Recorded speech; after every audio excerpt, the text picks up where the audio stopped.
It's pretty wild to think about, but in the American South, under the brutal system of slavery, there were essentially two versions of Christianity living side by side.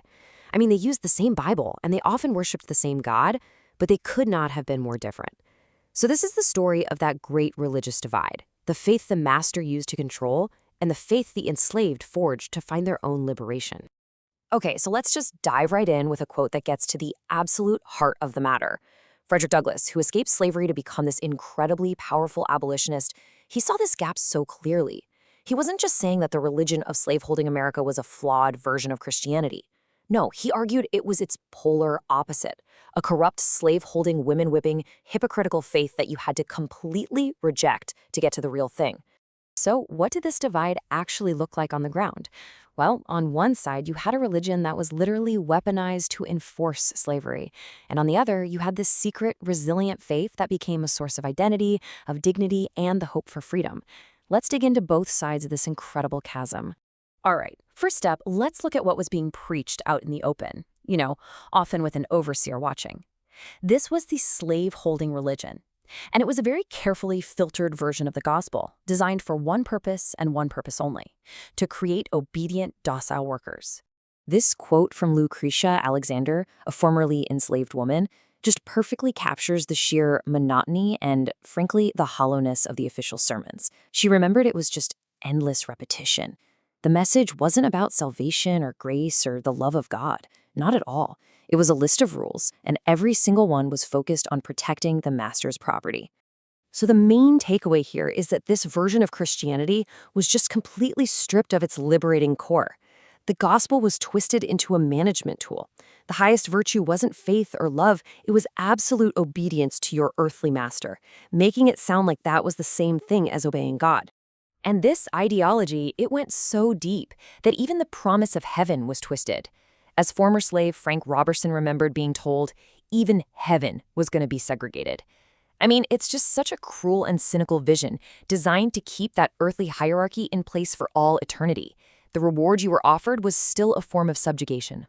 And all of this led to a really bitter paradox. Many enslaved people testified that when a master got religion, their lives actually got worse.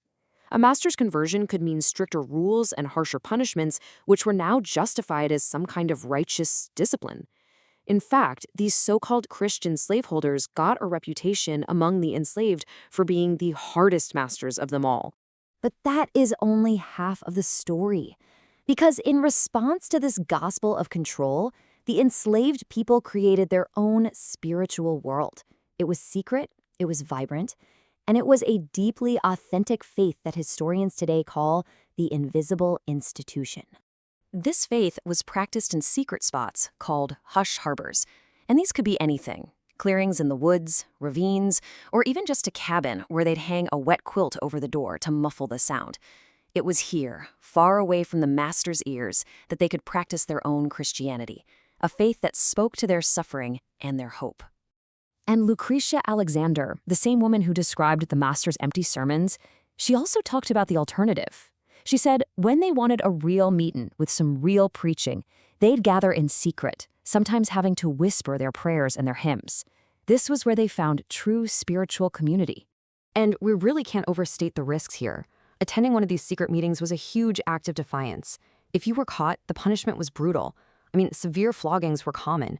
And some people, like the brother of a woman named Charlotte Martin, were literally whipped to death for the act of worshiping freely. This reality forced an incredible kind of double life, especially for Black preachers. As Lip Young remembered it, a preacher might have two totally different sermons. One for the master, all about obedience. But when they were in the hush harbor, he would deliver straight preaching from the Bible. And that was a message of liberation, justice, and divine deliverance. So what exactly was this street preaching? Well, it was a radical reinterpretation of the Bible, where the enslaved found their own story and their own God, a God who was on the side of the oppressed. And this is so important to get. The enslaved people were not just passive victims here. They became the most insightful theologians of their time. They were actively questioning, interpreting, and reshaping Christianity to make it their own. They took the very book that was being used to enslave them and turned it into a manual for liberation. The most powerful example of this? Just look at how they reinterpreted the Exodus story. white Americans saw themselves as a new Israel, escaping tyranny in Europe for a new promised land. But the enslaved? They flipped that completely on its head. They were the children of Israel, suffering in bondage, and America was their Egypt. Their God was the God who would one day part the Red Sea and set his people free. And this theology just burst into life in their spirituals. Through their songs, these ancient biblical figures became their friends, their contemporaries. Moses telling Pharaoh to let his people go, Daniel in the lion's den, a suffering Jesus on the cross. These weren't just dusty old stories. They were present-day allies, models of faith who understood their struggle and promised that in the end they would be delivered. At its very core, this faith was revolutionary. Charles Ball, who lived through slavery, he observed that the cornerstone of their religion was this belief that one day God's justice would turn the whole world upside down. The last would be first, and the first would be last. So you see, the secret faith was so much more than just a way to cope. It was a profound theological and moral critique of America. It exposed the master's religion as a total fraud, and it positioned the enslaved not as victims, but as the nation's truest prophets and theologians. And this brings us to a really challenging question, one that the enslaved themselves were asking. If the Christ of the Gospels was a suffering servant who always sided with the poor and the oppressed, then who in America actually looked more like him? The master living in his big house, or the slave in the quarters? They understood a central, paradoxical truth of Christianity, that real strength is found in weakness, and salvation often comes from the margins of society, not the centers of power. And this belief gave them this unshakable sense of moral and spiritual superiority over the people who were oppressing them. So by calling out the hypocrisy of slaveholding religion and demanding the nation actually live up to its own ideals, they weren't just complaining.